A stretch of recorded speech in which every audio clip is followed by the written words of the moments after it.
Ralph Waldo Emerson said, "There is properly no history, only biography."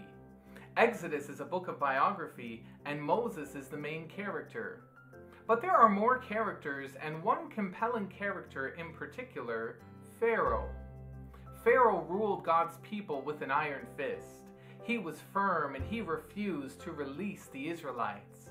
He was stubborn and stiff to the voice of God. That's a dangerous place to be.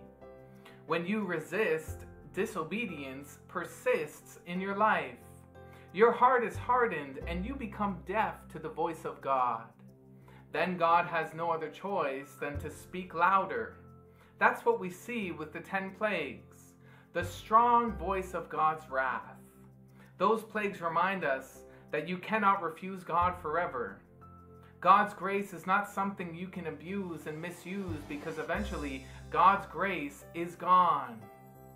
Pharaoh would not bend, so God had to break him. He poured out his 10 plagues until finally Pharaoh said in Exodus 12 and verse 31, "Up, leave my people, you and the Israelites. Go, worship the Lord as you have requested." The one who kept saying no is now saying go. All of a sudden, he is willing to accept the will of God. Unfortunately, he chose the hard way, and he would continue to choose the hard way. His story is one of spiritual resistance. Moses' story is one of spiritual submission. Today, may we be more like Moses. Not perfect, but following God's will, one faithful footstep at a time.